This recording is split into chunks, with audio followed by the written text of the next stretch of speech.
Vamos a Lucas 22:39. Y saliendo y se fue como solía al monte de los olivos, y sus discípulos también le siguieron. Cuando llegó a aquel lugar les dijo: orad que no entréis en tentación. Y él se apartó de ellos a distancia como de un tiro de piedra, y puesto de rodilla, oró, diciendo: Padre, si quieres pasa de mí esta copa, pero no se haga mi voluntad, sino la tuya. Y se le apareció un ángel del cielo para fortalecerlo. El jardín de Getsemaní queda en el Monte de los Olivos. Para que ustedes tengan una referencia, donde era el templo, donde se hacían los sacrificios, queda ahí al frente este jardín. ¿Y por qué se conoce como el Monte de los Olivos? Porque allí es donde se da la aceituna para sacar el aceite de olivo. Y allí donde estaba orando Jesús es un jardín lleno de estos arbolitos. ¿Y qué pasa? Se dice que en la actualidad todavía quedan 8 arbolitos de estos del tiempo de Jesús, que tienen más de 2000 años, donde Jesús oró. O sea, si usted puede ir a Israel, es una bendición, porque estos arbolitos quizás Jesús oró por ese lado, en algún lugar donde están sembrados estos árboles. Pero esta noche para Jesús era distinto. ¿Por qué iba a ser distinto? Jesús se la pasaba orando allí en Getsemaní, pero esta noche era distinta. ¿Por qué iba a ser distinta? Porque Jesús lo iban a entregar. Lo iban a entregar para ser crucificado, no se les olvide.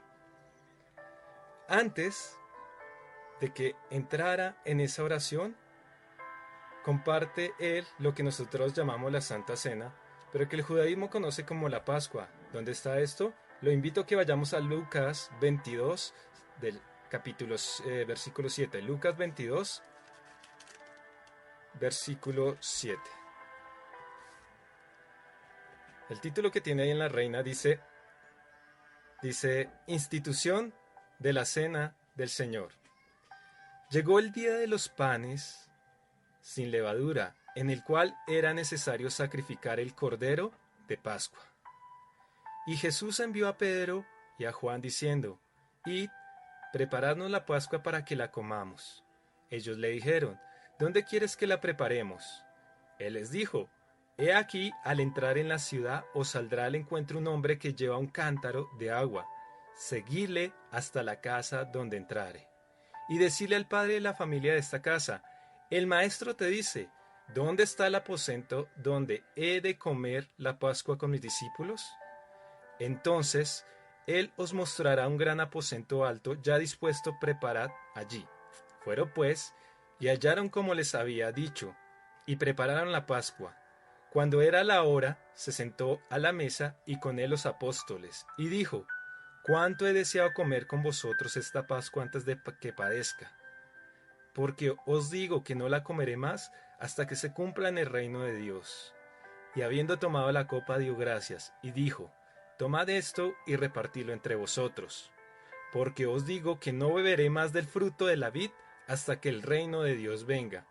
Y tomó el pan, y dio gracias, y lo partió, y les dio diciendo: este es mi cuerpo, que por vosotros es dado. Haced esto en memoria de mí. Entonces aquí vemos que el Señor estaba en el aposento alto, para que ustedes tengan referencia. Hagamos de cuenta, aquí está el aposento alto. Acá después sigue el monte de Moriah, que es donde está el templo, es otro monte.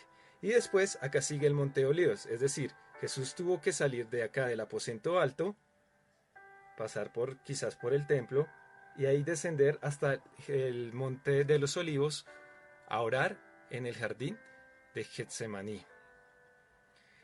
Pero lo que les digo, no iba a ser esta noche la misma. En el aposento alto dice que Jesús tomó su última Pascua con sus discípulos. Y dice que esta no la va a volver a hacer hasta que Él venga. Que qué maravilloso que viniera hoy, ¿no? Sería algo maravilloso.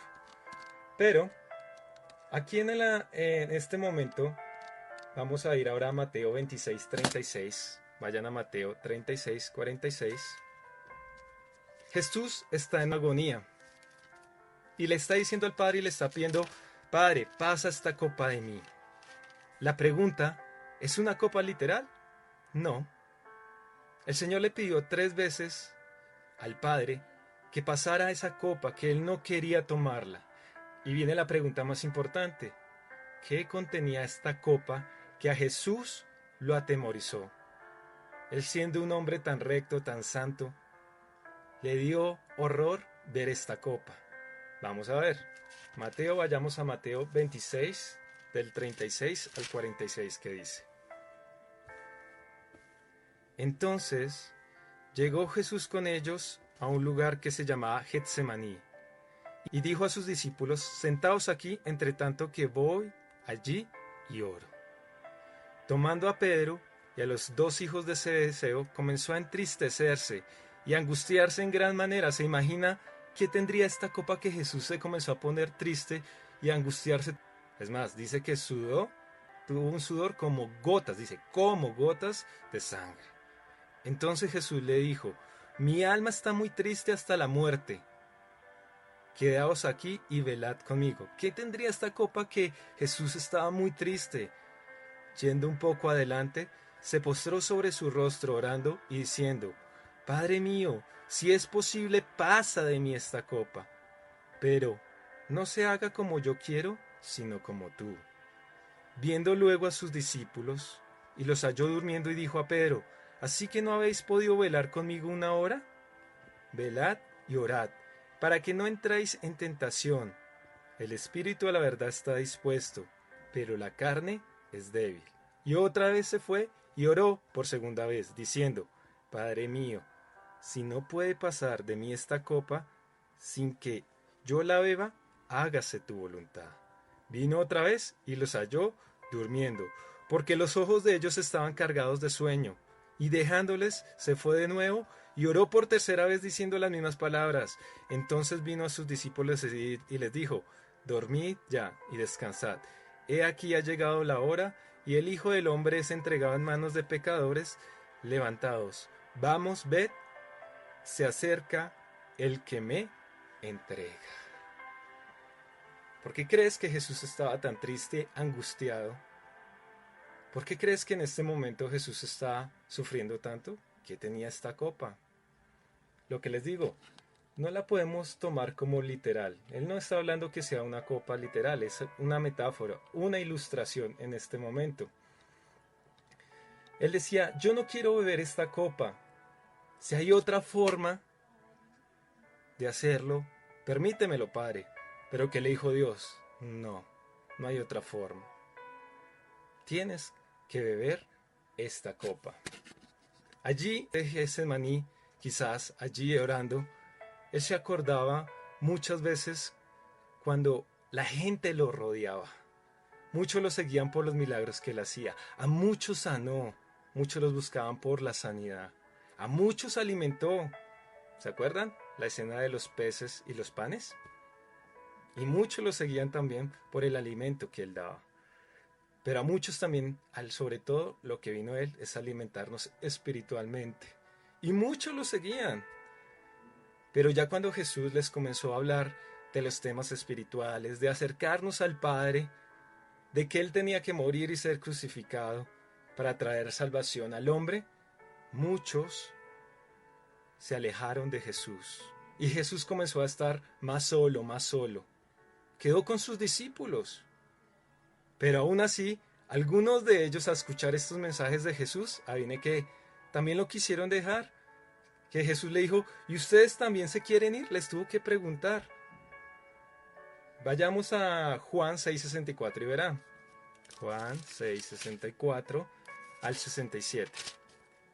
El Espíritu es el que da vida. La carne para nada aprovecha. Las palabras que yo os he hablado son espíritu y son vida. Pero hay alguno de vosotros que no creen, porque Jesús sabía desde el principio quiénes eran los que no creían y quién le había de entregar. Y dijo, por eso os he dicho que ninguno puede venir a mí si no le fuere dado al Padre. Desde entonces muchos de sus discípulos volvieron atrás, y ya no andaban con él. Dijo entonces Jesús a los 12, ¿queréis acaso irlos también vosotros? ¡Wow!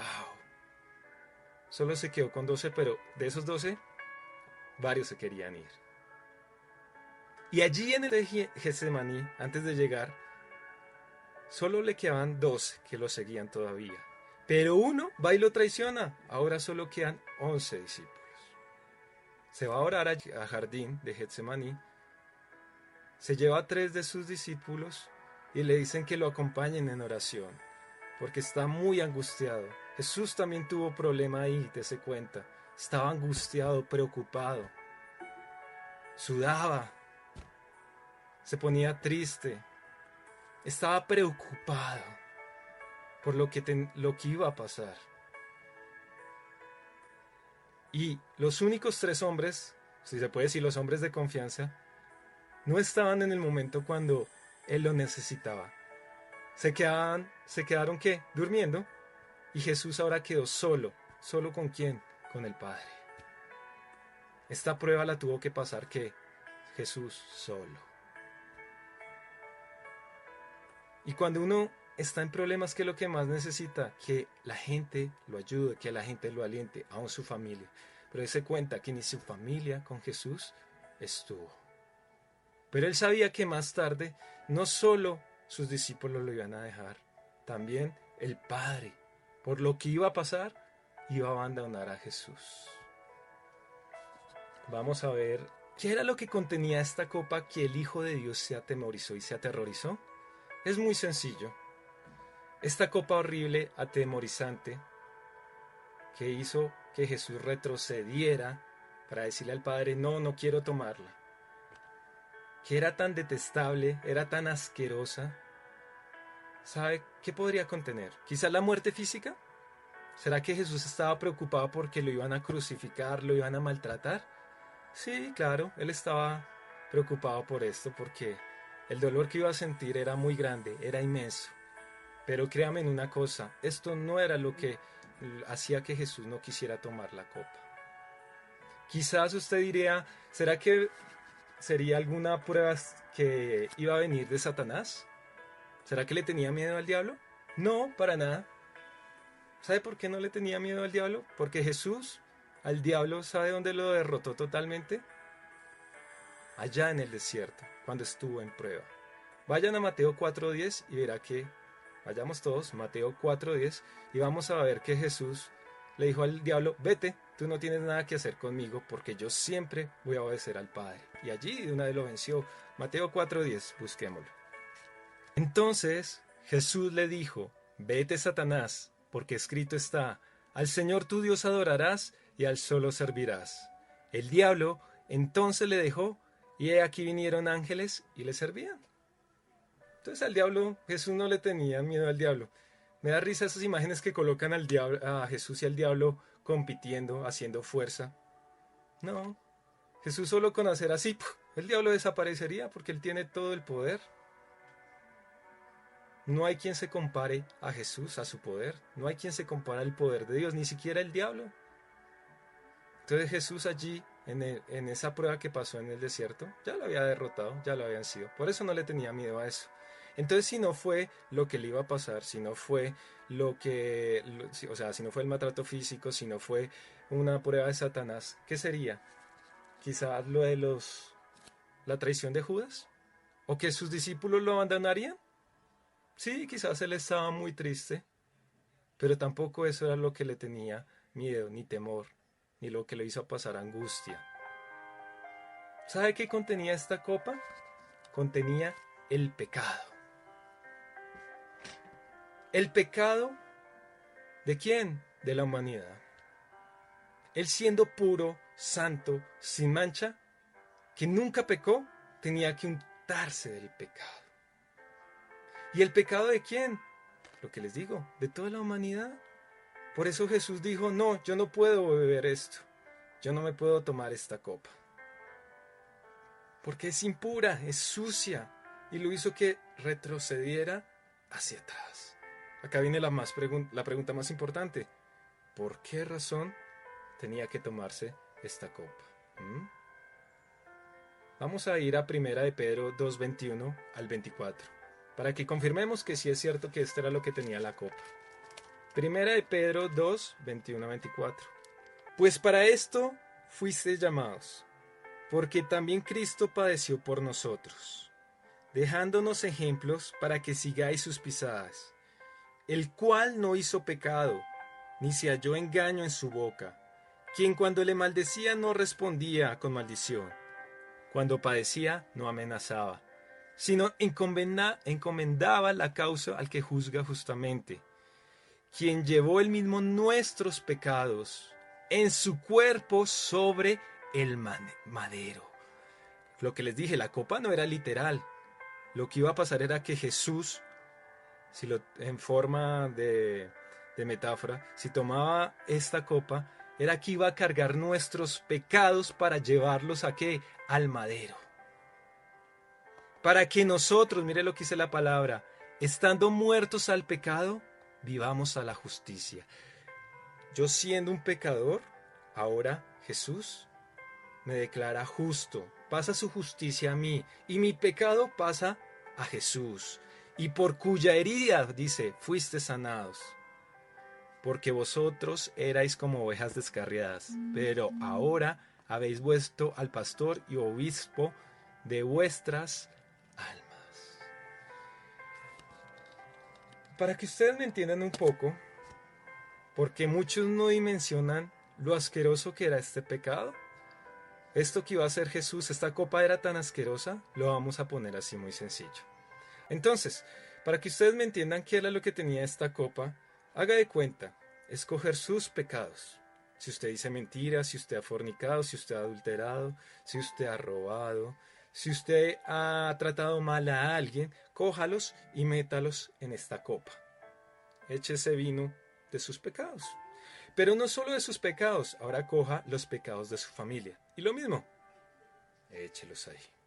Ahora no solo coja los de su familia, coja los de todo Bogotá y échelos ahí. Ahora, no solo coja los de Bogotá, coja los de Colombia. Y no solo los de Colombia, ahora los de América. Y ahora no coja solo los de América, sino también coja los de todo el mundo. Todos los pecados estaban en esta copa. Pero no solo los pecados del presente. Estaban los pecados del pasado, presente y futuro. Ahora, no solo los que hemos vivido nosotros, sino también desde que el primer hombre comenzó a pecar, que lo conocemos como Adán, hasta el último hombre que vaya a pecar. Todos los pecados estaban reunidos en esa copa. Y ahora dígale usted a Jesús, tómesela, bébala. Toma la escoria del mundo sobre tu ser. Tú siendo un ser santo, bébalo. Para que ustedes me entiendan un poquito más el ejemplo, porque habrán algunos que no entenderán o no entenderemos muy bien esto. Haz de cuenta, escoger las aguas del río Bogotá. Échelas en esa copa. Todos los que conocemos el río Bogotá, acá, en Bogotá, Colombia, es el río donde se echa todas las cosas, todas las aguas sucias de la gente, de las personas. Todos echamos allá las aguas sucias a través de nuestros alcantarillados. Coja y échalo en esa copa. Ahora, coja no solo el río Bogotá, sino todos los ríos donde se desechan las suciedades de la humanidad. Y no solo del presente, sino de toda la historia de la humanidad. Y ahora que alguien le diga a usted, tómese esas aguas. Así era de asqueroso para Jesús tomarse esa copa. Era un veneno para él. Por eso Jesús dijo, Señor, no hay otra manera. Yo nunca he tocado la inmundicia. Hagamos otra cosa. Pero ¿qué le dijo el Padre? No, hijo mío, esta es la forma. Y la pregunta es, ¿por qué esa tenía que ser la forma? ¿Por qué razón? ¿Ah? Leamos lo que dice Hebreos 9:28. Hebreos capítulo 9, versículo 28. Así también Cristo fue ofrecido una sola vez para llevar los pecados de muchos, y aparecerá por segunda vez sin relación con el pecado, para salvar a los que ¿qué? A los que le esperan. Entonces, si usted todavía no entiende qué tan terrible es el el pecado es tan terrible que Dios y Jesús han visto cómo ángeles se convierten en demonios, cómo hombres se convierten en bestias. ¿Cuáles son las consecuencias de beber la copa del pecado? ¿Qué era lo que más le tenía horror a Jesús? Pues la consecuencia de beber esta copa es que trae muerte.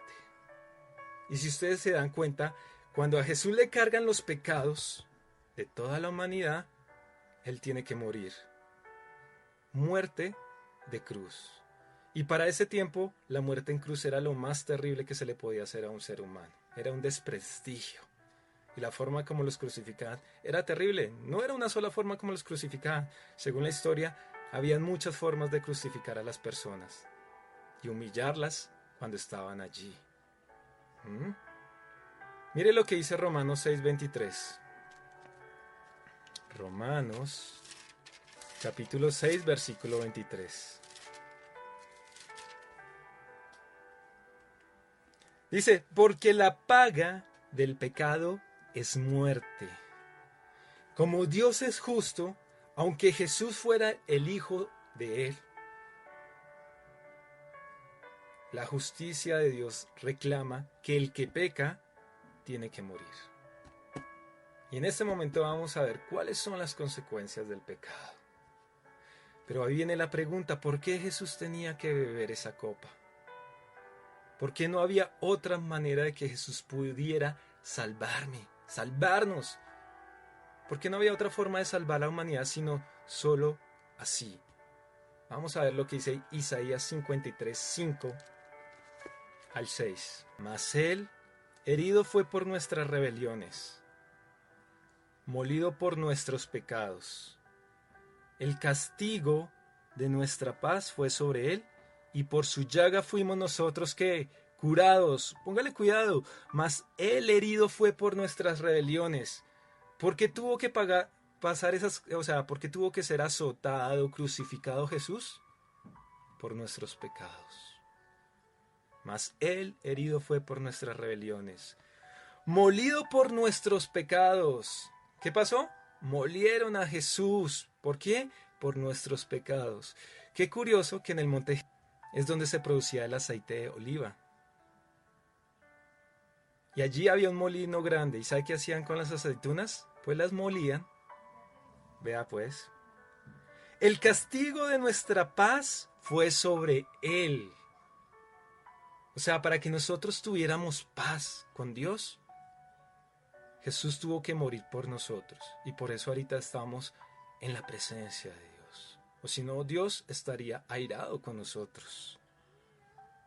Y por su llaga nosotros fuimos curados. Todos nosotros nos descarriamos como ovejas. Cada cual se apartó por su camino. Mas Jehová, mire lo que dice, mas Jehová cargó en él el pecado de todos nosotros. Es decir, cuando lo entregan a Jesús, ahí comenzó su prueba. Él comenzó a tomarse esa copa. Acuérdense, no es literal. Y los pecados cayeron sobre él. Y comenzaron las consecuencias del pecado, la muerte. Vamos a ir ahora a Mateo 27, 46. Vayan a Mateo capítulo 27, 46. Cerca de la hora novena, Jesús clamó a gran voz diciendo, Elí, Elí, lama sabactani. Esto es, Dios mío, ¿por qué me has desamparado? Y es muy triste. ¿Sabe por qué es muy triste? Porque Jesús nunca se había separado de su Padre. Por eso les digo, todo el mundo lo abandonó, hasta Dios. Pero ¿por qué Dios lo abandonó? Jesús en la cruz dice, Dios mío, ¿por qué me has desamparado? Porque Jesús se había hecho ¿qué? Pecado. Estaba contaminado con el pecado. Y la consecuencia más terrible y a lo que más Jesús le temía y por eso estaba en agonía orando en Getsemaní era estar lejos de su Padre. Los únicos que pueden experimentar estar lejos de Dios, de verdad no sentir a Dios, ¿sabe quiénes son? Aquellos que van al infierno. Y Jesús estaba pasando un infierno en esa cruz, porque sabía que tan pronto tuviera el pecado, el Padre ya no iba a estar con él. Y yo creo que él lloró en ese momento. ¿Y sabe por qué? Por ti y por mí. Por eso no había otra manera, lo hizo por amor.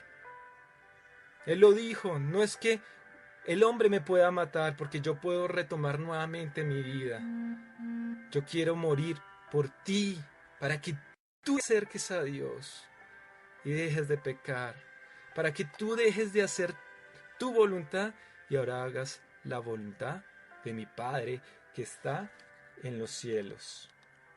Y esto era lo que más le temía a Jesús. Por eso retrocedió. Para que nosotros tengamos vida eterna. Para que nosotros estemos cerca del Padre. ¿Y qué hacemos nosotros? A veces menospreciamos a Jesús cuando hacemos nuestra voluntad. Pero ¿qué nos enseñó Él? A pesar de que Él no quería tomar esa copa, dijo, no, Padre, que no se haga mi voluntad, sino que se haga tu voluntad. Porque tu voluntad es perfecta, buena y agradable. Muy diferente a Adán, al primer hombre. ¿Qué dijo Adán? Que no se haga la voluntad de Dios, sino se haga mi voluntad, y por eso pecó. Y a partir de ahí el hombre comenzó a pecar, todos comenzamos a pecar. Y nos alejamos de Dios. ¿Cómo nos alejamos de Dios? Cuando no hacemos su voluntad. Y es triste porque Jesús pagó para que nosotros no volviéramos a pecar contra nuestro Dios. Para que ahora a través de su vida, que derramó su sangre, que entregó toda su vida, porque desde que nació hasta que murió, Jesús entregó tu vida por ti, se estuvo preparando, no pecó para que nosotros nos acercáramos al Padre. Y Jesús lo hizo por amor a nosotros. Es hora de corregir nuestras vidas, de hacer la voluntad de Dios. De no seguir el ejemplo de Adán, sino seguir el ejemplo de ¿quién? De Jesucristo. Que no se haga mi voluntad, sino se haga la voluntad de mi Padre. ¿Y dónde está esa voluntad? Ya todos lo sabemos en este libro. Aquí podemos conocer la voluntad de Dios Padre, y no solo de Dios Padre, sino de Jesucristo, nuestro Señor, el que murió por nosotros y por nuestros pecados. Miremos lo que dice Efesios 2:12 al 13. Efesios 2:12 al 13.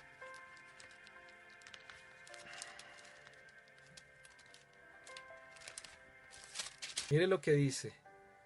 En aquel tiempo estabais sin Cristo, alejados de la ciudadanía de Israel y ajenos a los pactos de la promesa, sin esperanza y sin Dios en el mundo. Pero ahora en Cristo Jesús, vosotros que en otro tiempo estabais lejos, habéis sido hechos cercanos por la sangre de Cristo. Cuando Jesús derramó su última sangre, nos acercó al Padre. Porque andábamos sin Dios. ¿Cómo sabemos que andábamos sin Dios? Porque hacíamos lo malo de este mundo. Pero cuando nos acerca a Dios, no solo Él hace su sacrificio, sino que también nos deja hermosas palabras para que ya no pequemos más contra Dios. Y cada vez que más y más obedecemos la palabra de Dios, la estudiamos, obedecemos, cada vez estamos más y más y más cerca de Él. La vida cristiana es un progreso. Tú vas progresando y vas subiendo, escalando. Cada día más y más cerca a Dios. ¿Cuál es nuestra meta? Llegar a ser como Jesús, lo dice la palabra. Tenemos que ser igual como Jesús vivió aquí en la tierra. Ahora mire Efesios 2:17 al 18 lo que dice. Y vino y anunció las buenas nuevas de paz a vosotros que estabais ¿cómo? ¿Cómo estábamos nosotros? Lejos. Y a los que estaban cerca, porque por medio de Él, los unos y los otros, ¿por medio de quién? De Jesús, los unos y los otros, tenemos entrada por un mismo espíritu al Padre. Si no fuera por Jesús, nosotros estaríamos todavía sin Dios. Lejos de las promesas espirituales. el Espíritu Santo no estaría en este lugar. Estaríamos sin esperanza. Porque el único que nos puede ayudar en los momentos más difíciles, ¿quién es? Dios, solamente Él. Ahora, yo te invito, deja de estar jugando con el pecado. Jesús sabía que esto era algo terrible. El mismo Hijo de Dios retrocedió al verlo. ¿Qué ejemplo nosotros tenemos que seguir cuando veamos el pecado? ¿Qué tenemos que hacer? Alejarnos de él. ¿Por qué qué? Porque trae muerte, destrucción a nuestras vidas. Usted dice, no, pero es que yo todavía no voy a morir. Sí, pero va destruyendo a las personas que hayas afectado con tu pecado. Y para ellos quizás te consideren algunos muerto. Puedes destruir a tu familia, puedes destruir a tus vecinos, a tus compañeros de trabajo. Pero lo más triste, vas a perder la vida eterna. Vida eterna que solo se recibe a través de Jesús nomás. Y Jesús lo sabía que era tenaz, terrible, por eso él retrocedió y dijo, si no hay otra forma. ¿Pero por qué Jesús tuvo que tomarla? Para que tú no sufrieras las consecuencias del pecado. Para que la ira de Dios no cayera sobre ti. Para que tú tuvieras vida eterna y no estuvieras más lejos de Dios. Por eso dijo, bueno Señor, por amor lo voy a hacer, porque no quiero que ellos sufran tu ira. Nadie conoce la ira de Dios. Pero cuando se derrame esa ira, el mundo va a temer. Y nosotros somos privilegiados al poder venir a través de Jesús y no soportar el castigo de nuestros pecados. Porque ese castigo de estar lejos de Dios lo llevó Jesús. Él experimentó que es estar sin Dios. Y a eso era lo que le temía. A eso era lo que decía, no quiero, Padre. Era inmundo. Como les digo, es coger el agua de todos los ríos sucios y que se la ven que le digan, tómesela. Jesús sabía que eso le iba a hacer daño. Pero el peor daño que le hacían era que lo alejaran de su Padre. Yo creo que él dijo esas palabras ahí llorando. Es muy triste. Él pagó un precio muy alto por nosotros. Tenemos que entenderlo. Fue muy alto el precio para que nosotros sigamos a Dios. Ahora, vayamos a Juan 3:16. Te tengo una buena noticia. Si tú has pecado, porque todos hemos pecado, ¿qué podemos hacer? Vayamos a Juan 3:16 al 21. Mire lo que dice. Juan 3:16 al 21. Dice, porque de tal manera amó Dios al mundo que ha dado su Hijo unigénito, para que todo aquel que en Él cree, oiga, para que todo aquel que en Él cree, ¿en quién? En Jesús, no se pierda. ¿A dónde se puede perder? Al infierno. Estar lejos de Dios. Para que todo aquel que en Él cree no se pierda, mas tenga vida eterna. ¿Qué es la vida eterna? Que conozcan a Dios. ¿Qué es creer en Jesús? Es muy sencillo. Es que tú lo busques. Muchos dicen hoy creo en Jesucristo, pero viven una vida como si no creyeran en Él. ¿Cómo sé que alguien ha creído en Jesucristo? No es porque siga una religión, porque hay muchas religiones en el mundo y ninguna religión salva, no te preocupes por eso. Es muy sencillo. Para seguir a Jesucristo hay que seguir este libro. Te invito para que tú lo leas en tu casa. Allí están los consejos de Jesús para que tú hagas la voluntad de Dios. Y cuando tú haces la voluntad de Dios, demuestras al mundo, y no solo al mundo, al cielo, porque allá en el cielo ahí están los ángeles. Allá demuestras que sí crees en el Hijo Jesucristo. Porque Jesús no vino para condenar al mundo, dice la palabra de Dios. Jesús fue para salvarlo. Es decir, Él vino, tómalo para ti, Él vino para salvarme. Pero ahora, Él lo único que me pide es que comience a seguirlo. ¿Y cómo lo puedo seguir? A través de este libro. Si no entiendes cosas de este libro, la persona que te invitó a este servicio a través de este online, dile que te explique. para que entendamos cuál es la buena voluntad de Dios para nuestra vida. Para que la ira de Dios no venga, porque eso es lo que no quería Jesús, que la ira de Dios cayera sobre ti, ni que perdieras tu salvación, tu vida eterna. Él quería que tú estuvieras en paz con Dios y siempre estuvieras cerca de Él. Juan 3:17, mire lo que dice: porque no envió Dios a su Hijo al mundo para condenar al mundo, sino para que el mundo sea salvo por Él. El que en Él cree no es condenado. El que cree en quién, en Jesús, no es condenado. Pero el que no cree ya ha sido condenado, porque no ha creído en el nombre del unigénito Hijo de Dios. 19. Y esta es la condenación, que la luz vino al mundo, o sea, Jesús vino al mundo, y los hombres amaron más las tinieblas que la luz, porque sus obras como eran malas. Jesús es la luz del mundo. Dejó su palabra. No es de ninguna religión, es de Dios. Y esta palabra trae luz al mundo, porque te enseña valores. Te enseña cómo amar a Dios, pero no solo cómo amar a Dios, cómo amar a tu prójimo.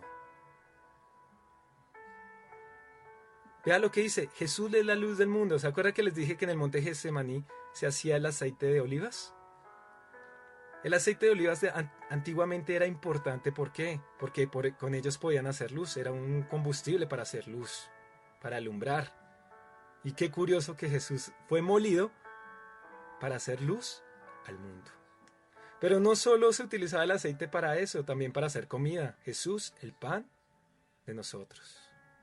Pero no solo para eso también servía para hacer jabón. ¿Y el jabón qué hace? Quita la suciedad. Jesús es nuestro jabón. Con su sangre limpió nuestros pecados. 20. Porque todo aquel que hace lo malo aborrece a la luz y no viene a la luz, para que sus obras no sean reprendidas. Lógicamente que cuando nosotros hacemos algo malo no queremos que nos den lo que llamamos acá en Colombia cantaleta. Pero esta palabra te muestra qué cosas estás haciendo mal, para que no ofendas a Dios ni ofendas a tu prójimo. Por eso tú a veces sentirás: uy, no, eso fue que alguien le contó, alguien le dijo al pastor y por eso él está predicando esto. No, nadie nos contó. Esta palabra demuestra qué realmente hay en tu corazón para que tú lo corrijas y puedas ser como Jesús. Mire lo que dice el 21.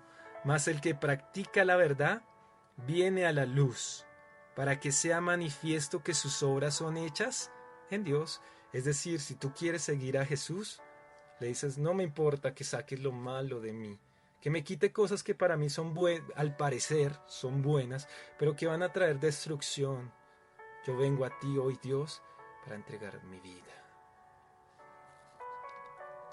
Mire lo que dice para primera de Juan 1:29. Juan, ahí mismo donde estamos, capítulo 1, versículo 29.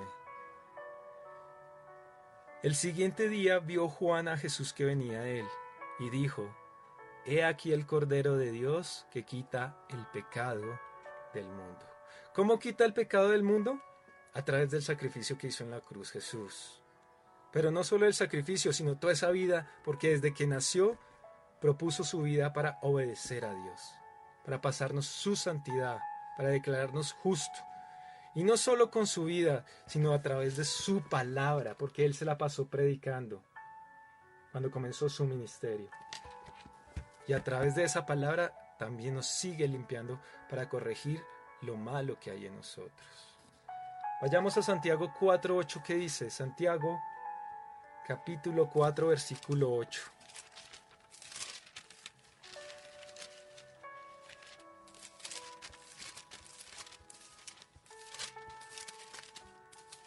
Mire lo que dice: acercaos a Dios. Hoy Dios te hace una invitación. Si tú eres cristiano y te habías alejado, Dios te dice: acércate. Acercaos a Dios y Él se acercará a vosotros. Pecadores, limpiad las manos, y vosotros los de doble ánimo, purificad vuestros corazones. ¿Cuál es la invitación hoy? A que te acerques. Si tú te acercas, Dios te va a escuchar. Hebreos 4:16. Mire lo que dice Hebreos 4:16. Vayamos a Hebreos 4:16.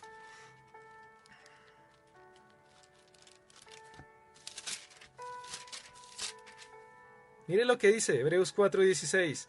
Acerquémonos pues confiadamente al trono de la gracia, para alcanzar misericordia y hallar gracia para el oportuno socorro. Ahorita que le estamos pidiendo a Dios, socorro, Señor, ayúdanos por esta pandemia que está pasando.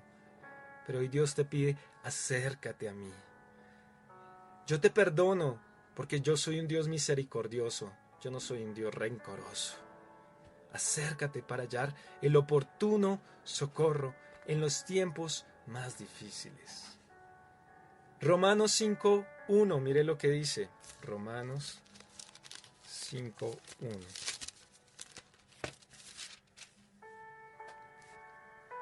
Del 1 al 2, mire lo que dice. Justificados pues por la fe, tenemos paz para con Dios por medio de nuestro Señor Jesucristo. ¿Qué es lo que trajo Jesús a nuestras vidas? Paz con Dios. Es decir, la ira de Dios no va a caer sobre ti. 2. Por quien también tenemos entradas por la fe a esta gracia, en la cual estamos firmes y nos gloriamos en la esperanza de la gloria de Dios. Vaya ahora a Hebreos 10:19. Hebreos 10:19.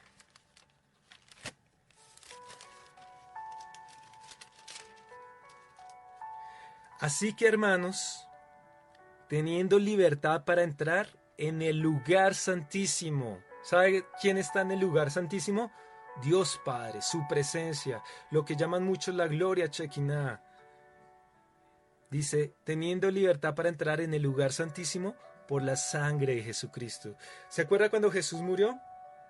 En el lugar santísimo donde estaba el arca, ¿qué pasó? El velo dice que se rasgó. ¿Sabe por qué?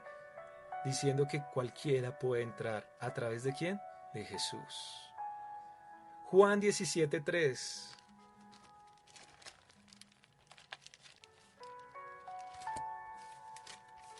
Juan 17:3. Mire lo que dice Jesús. Y esta es la vida eterna. ¿Cómo sé que yo tengo vida eterna? Mire cómo lo dice Jesús. Y esta es la vida eterna. Que te conozcan a ti, el único Dios verdadero, y a Jesucristo, a quien has enviado. ¿Qué es la vida eterna? Que conozcan a Dios y a Jesús. ¿Cómo la conozco? A través de este libro. Y hoy te invito. Lo que te digo, no importa lo que hayas hecho. Jesús vino a salvar al mundo. No importa que te has alejado de Dios. Vuélvete, dice Dios. Él perdona tus pecados. Por eso, hoy los invito a todos que estemos orando. Primero, dándole gracias a Dios por el sacrificio de nuestro Señor Jesucristo allí en la cruz del Calvario, que nos entregó la salvación y la vida eterna. Dándole gracias porque bebió la copa de la inmundicia, la copa del pecado, la copa que le trajo consecuencias graves hasta llevarlo a la muerte a la cruz. Pero lo más terrible fue que lo separó de Dios. Padre, ¿por qué me has abandonado? ¿Para qué razón? Para que nosotros no sufriéramos las consecuencias del pecado. Ahora Dios no está irado con nosotros, sino está en paz con nosotros. Y ahora tenemos entrada al lugar santísimo para hablar con Dios, orarle, y Él nos escucha. Y nos dice, y Dios es misericordioso y nos perdona todo lo malo que hemos hecho. Pero ahora nos invita que si tú crees en Jesús, sigas esta palabra. La leas en tu casa, para que seas haciendo la voluntad de Dios. Y ahí demostrarás que sí crees en nuestro Señor Jesucristo. Entonces lo primero que vamos a hacer, darle gracias por lo que hizo Jesús en la cruz. Lo segundo, decirle que nos perdone por todas las veces que le hemos fallado. Amén. Bendito Padre Celestial, oremos. En esta mañana te pedimos perdón si te hemos fallado. Si hemos cometido pecados delante de ti, Señor Dios Todopoderoso, aún estando en tu palabra, Señor, escuchando tu palabra, sabemos que muchas veces te fallamos y a veces nos alejamos de ti, así como hizo Adán. Pero hoy como Jesucristo decimos, Señor, no se haga tu voluntad, sino que se haga tu voluntad, Padre Celestial. Hoy me acerco y me arrepiento de toda mi maldad y te digo que no quiero volverlo a hacer. Por eso, a través de tu palabra, enséñame para seguir tus mandamientos, Señor. Y así la paz de Dios esté sobre mi vida y yo pueda estar cada vez más cerca de Dios Padre, porque Él es oportuno socorro para nuestras vidas, porque Él es misericordioso para perdonar nuestros pecados. Te agradezco en esta mañana por lo que hiciste, Señor Jesús, en la cruz del Calvario, por morir por mis pecados para que yo no pagara las consecuencias de pecado, para que yo no cayera sobre mí la ira de Dios y sobre todo lo más importante, para tener vida eterna, la salvación que es estar cerca de mi Dios. Gracias, Señor Jesucristo. Te amamos con todo nuestro ser y con todo nuestro corazón.